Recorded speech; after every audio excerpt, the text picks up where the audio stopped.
It is a rare honor in this life to follow one of your heroes.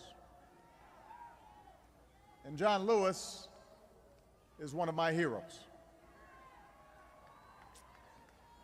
Now, I have to imagine that when a younger John Lewis woke up that morning 50 years ago and made his way to Brown Chapel, heroics were not on his mind. A day like this was not on his mind. Young folks with bedrolls and backpacks were milling about. Veterans of the movement trained newcomers in the tactics of nonviolence, the right way to protect yourself when attacked. A doctor described what tear gas does to the body, while marchers scribbled down instructions for contacting their loved ones. The air was thick with doubt, anticipation, and fear. And they comforted themselves with the final verse of the final hymn they sung. No matter what may be the test, God will take care of you. Lean, weary one, upon his breast. God will take care of you. And then his knapsack stocked with an apple, a toothbrush, and a book on government, all you need for a night behind bars. John Lewis led them out of the church on a mission to change America. President and Mrs. Bush, Governor Bentley, Mayor Evans, Congresswoman Sewell, Reverend Strong, members of Congress, elected officials, foot soldiers, friends, fellow Americans. As John noted, there are places and moments in America where this nation's destiny has been decided. Many are sites of war: Concord and Lexington, Appomattox, Gettysburg. Others are sites that symbolize the daring of America's character: Independence Hall and Seneca Falls, Kitty Hawk and Cape Canaveral. Selma is such a place. In one afternoon 50 years ago, so much of our turbulent history, the stain of slavery and anguish of civil war, the yoke of segregation and tyranny of Jim Crow, the death of 4 little girls in Birmingham, and the dream of a Baptist preacher, all that history met on this bridge. It was not a clash of armies, but a clash of wills. A contest to determine the true meaning of America. And because of men and women like John Lewis, Joseph Lowry, Hosea Williams, Amelia Bunton, Diane Nash, Ralph Abernathy, C.T. Vivian, Andrew Young, Fred Shuttlesworth, Dr. Martin Luther King Jr., so many others, the idea of a just America, and a fair America, an inclusive America, and a generous America, that idea ultimately triumphed. Now, as is true across the landscape of American history, we cannot examine this moment in isolation. The March on Selma was part of a broader campaign that spanned generations. The leaders that day, part of a long line of heroes. We gather here to celebrate them. We gather here to honor the courage of ordinary Americans willing to endure billy clubs and the chastening rod, tear gas and the trampling hoof, men and women who, despite the gush of blood and splintered bone, would stay true to their North Star and keep marching towards justice. They did as Scripture instructed. Rejoice in hope. Be patient in tribulation. Be constant in prayer. And in the days to come, they went back again and again. When the trumpet call sounded for more to join, the people came. Black and white, young and old, Christian and Jew, waving the American flag, singing the same anthems full of faith and hope. A white newsman, Bill Plant, who covered the marches then and who is with us here today, quipped that the growing number of white people lowered the quality of the singing.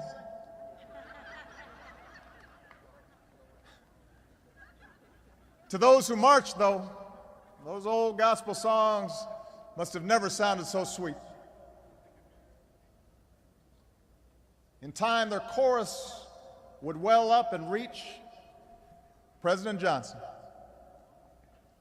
and he would send them protection and speak to the nation, echoing their call for America and the world to hear. We shall overcome.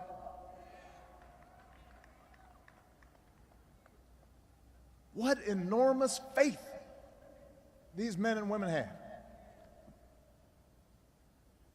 Faith in God, but also faith in America. The Americans who crossed this bridge, they were not physically imposing, but they gave courage to millions. They held no elected office, but they led a nation.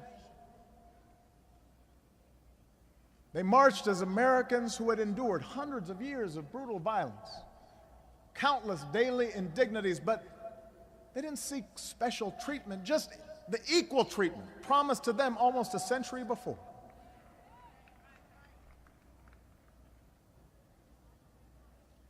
What they did here will reverberate through the ages. Not because the change they won was preordained, not because their victory was complete, but because they proved that nonviolent change is possible, that love and hope can conquer hate.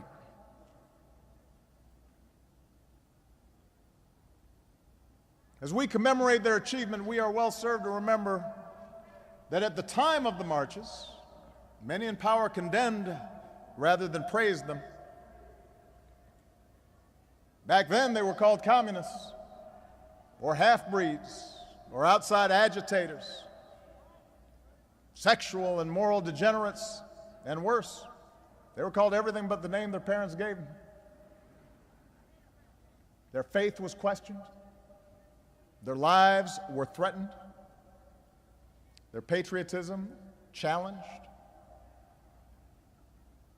And yet, what could be more American than what happened in this place?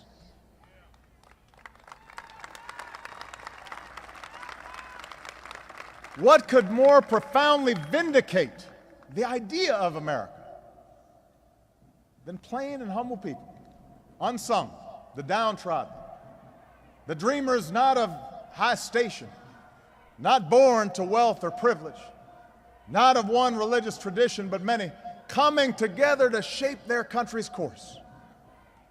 What greater expression of faith in the American experiment than this?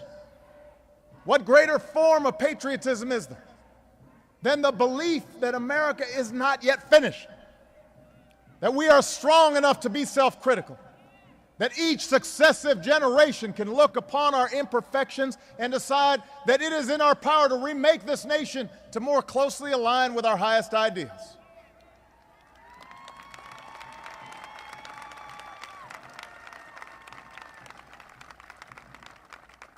That's why Selma's not some outlier in the American experience.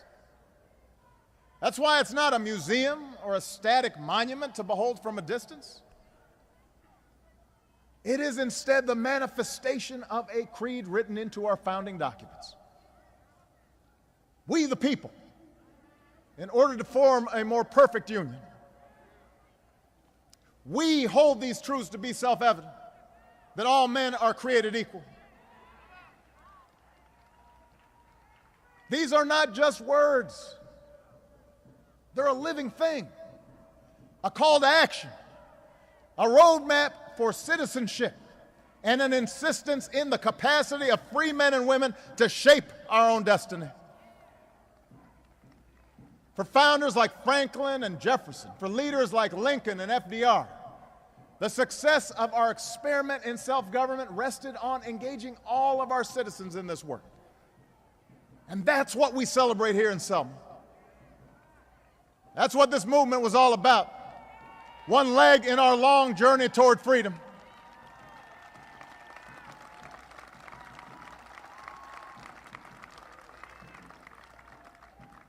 The American instinct that led these young men and women to pick up the torch and cross this bridge, that's the same instinct that moved patriots to choose revolution over tyranny.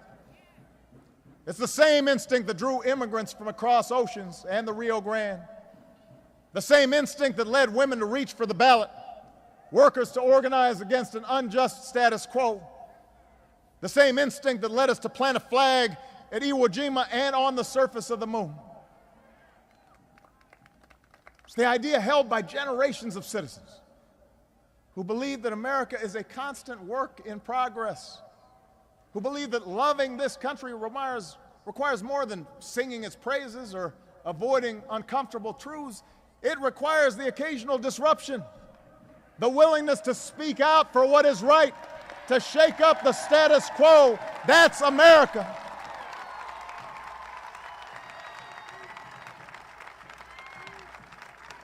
That's what makes us unique. That's what cements our reputation as a beacon of opportunity. Young people behind the Iron Curtain would see Selma and eventually tear down that wall. Young people in Soweto would hear Bobby Kennedy talk about ripples of hope and eventually banish the scourge of apartheid. Young people in Burma went to prison rather than submit to military rule. They saw what John Lewis had done. From the streets of Tunis to the Maidan in Ukraine, this generation of young people can draw strength from this place, where the powerless could change the world's greatest power and push their leaders to expand the boundaries of freedom. They saw that idea made real right here in Selma, Alabama. They saw that idea manifest itself here in America. Because of campaigns like this, the Voting Rights Act was passed. Political and economic and social barriers came down. And the change these men and women wrought is visible here today in the presence of African Americans who run boardrooms, who sit on the bench, who serve in elected office from small towns to big cities, from the Congressional Black Caucus all the way to the Oval Office. Because of what they did. The doors of opportunity swung open not just for black folks, but for every American. Women marched through those doors. Latinos marched through those doors. Asian Americans, gay Americans, Americans with disabilities, they all came through those doors.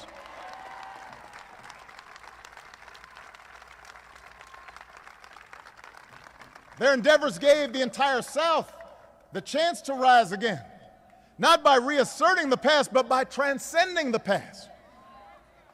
What a glorious thing, Dr. King might say. And what a solemn debt we owe. Which leads us to ask, just how might we repay that debt? First and foremost, we have to recognize that one day's commemoration, no matter how special, is not enough. If Selma taught us anything, is that our work is never done. The American experiment in self-government gives work and purpose to each generation. Selma teaches us as well that action requires that we shed our cynicism. For when it comes to the pursuit of justice, we can afford neither complacency nor despair. You know, just this week I was asked whether I thought the Department of Justice's Ferguson report shows that, with respect to race, little has changed in this country. And I understood the question. The report's narrative was sadly familiar. It evoked the kind of abuse and disregard for citizens that spawned the civil rights movement. But I rejected the notion that nothing's changed. What happened in Ferguson may not be unique, but it's no longer endemic. It's no longer sanctioned by law or by custom. And before the civil rights movement, it most surely was. We do a disservice to the cause of justice by intimating that bias and discrimination are immutable, that racial division is inherent in America. If you think nothing's changed in the past 50 years, ask somebody who lived through the Selma or Chicago or Los Angeles of the 1950s. Ask the female CEO who once might have been assigned to the secretarial pool if nothing's changed. Ask your gay friend if it's easier to be out and proud in America now than it was 30 years ago. To deny this progress, this hard-won progress, our progress, would be to rob us of our own agency, our own capacity, our responsibility to do what we can to make America better. Of course, a more common mistake is to suggest that Ferguson is an isolated incident, that racism is banished, that the work that drew men and women to Selma is now complete, and that whatever racial tensions remain are a consequence of those seeking to play the race card for their own purposes. We don't need a Ferguson report to know that's not true. We just need to open our eyes and our ears and our hearts to know that this nation's racial history still casts its long shadow upon us. We know the march is not yet over. We know the race is not yet won. We know that reaching that blessed destination where we are judged, all of us, by the content of our character requires admitting as much, facing up to the truth. We are capable of bearing a great burden, James Baldwin once wrote. Once we discover that the burden is reality and arrive where reality is, there's nothing America can't handle if we actually look squarely at the problem. And this is work for all Americans, not just some, not just whites, not just blacks. If we want to honor the courage of those who marched that day, then all of us are called to possess their moral imagination. All of us will need to feel, as they did, the fierce urgency of now. All of us need to recognize, as they did, that change depends on our actions, on our attitudes, the things we teach our children. And if we make such an effort, no matter how hard it may sometimes seem, laws can be passed, and consciences can be stirred, and consensus can be built. With such an effort, we can make sure our criminal justice system serves all and not just some. Together, we can raise the level of mutual trust that policing is built on. The idea that police officers are members of the community they risk their lives to protect. And citizens in Ferguson and New York and Cleveland, they just want the same thing young people here marched for 50 years ago, the protection of the law.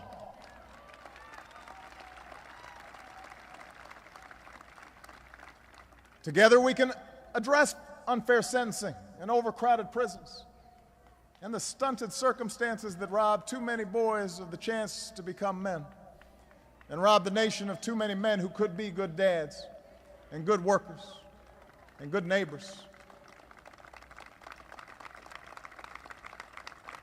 With effort, we can roll back poverty and the roadblocks to opportunity. You know, Americans don't accept a free ride for anybody, nor do we believe in equality of outcomes, but we do expect equal opportunity. And if we really mean it, if we're not just giving lip service to it, but if we really mean it and we're willing to sacrifice for it, then yes, we can make sure every child gets an education suitable to this new century. One that expands imaginations and lifts sights and gives those children the skills they need. We can make sure every person willing to work has the dignity of a job and a fair wage and a real voice and sturdier rungs on that ladder into the middle class. And with effort, we can protect the foundation stone of our democracy for which so many marched across this bridge, and that is the right to vote.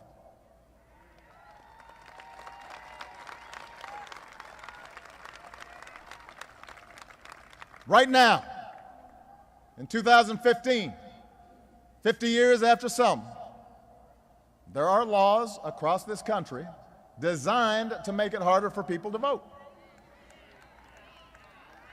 As we speak, more such laws are being proposed. Meanwhile, the Voting Rights Act, the culmination of so much blood, so much sweat and tears, the product of so much sacrifice in the face of wanton violence, the Voting Rights Act stands weakened. Its future subject to political rancor. How can that be?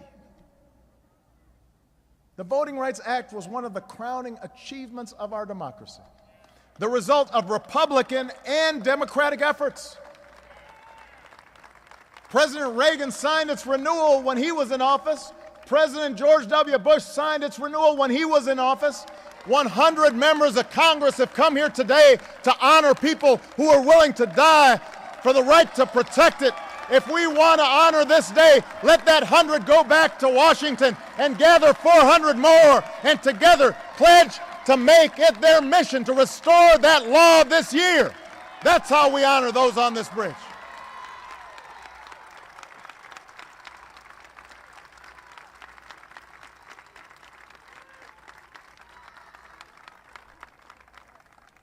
Of course, our democracy is not the task of Congress alone, or the courts alone, or even the president alone. If every new voter suppression law was struck down today, we would still have here in America one of the lowest voting rates among free peoples. 50 years ago, registering to vote here in Selma and much of the South meant guessing the number of jelly beans in a jar, the number of bubbles on a bar of soap. It meant risking your dignity and sometimes your life. What's our excuse today for not voting? How do we so casually discard the right for which so many fought? How do we so fully give away our power, our voice in shaping America's future? Why are we pointing to somebody else when we could take the time just to go to the polling places?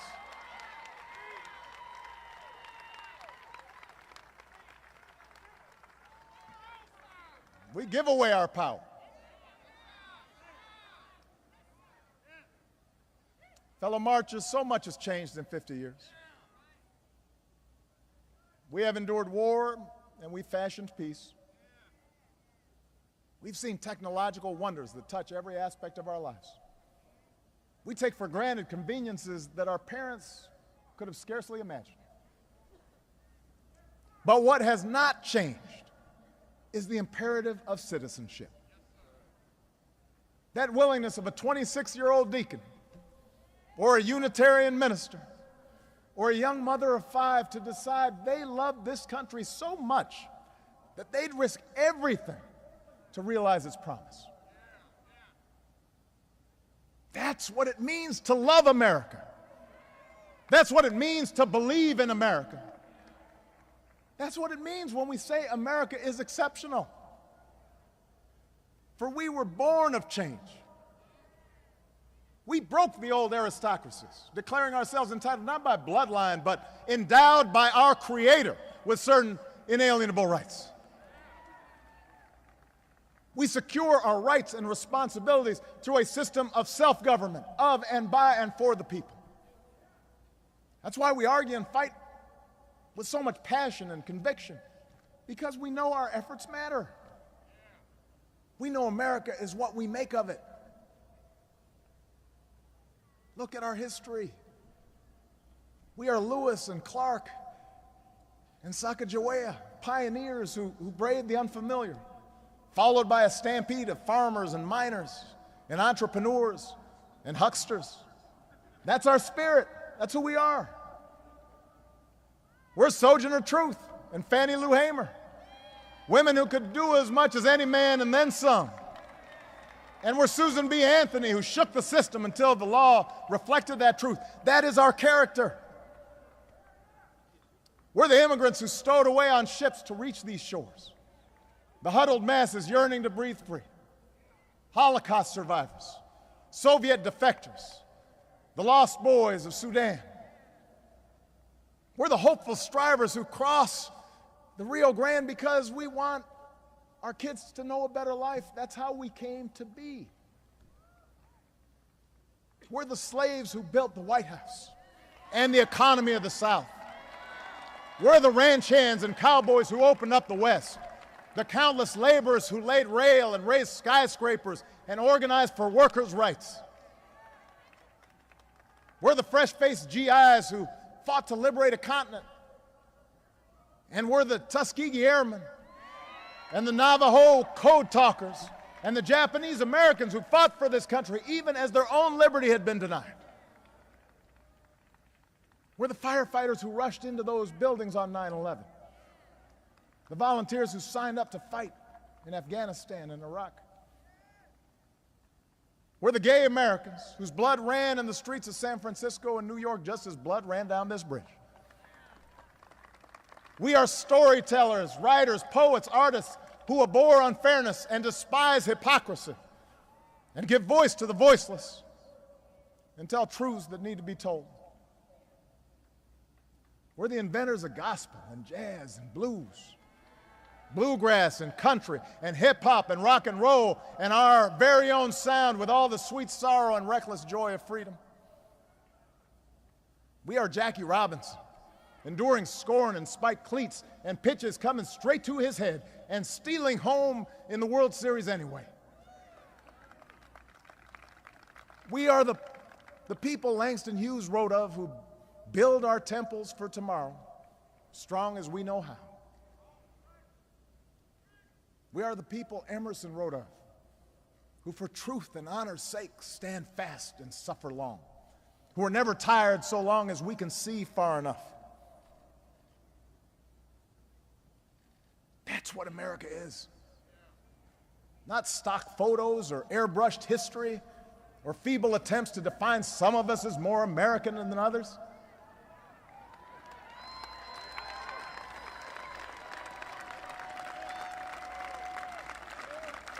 We respect the past, but we don't pine for the past. We don't fear the future. We grab for it. America's not some fragile thing. We are large, in the words of Whitman, containing multitudes. We are boisterous and diverse and full of energy, perpetually young in spirit. That's why someone like John Lewis said that ripe old age of 25 could lead a Marty March.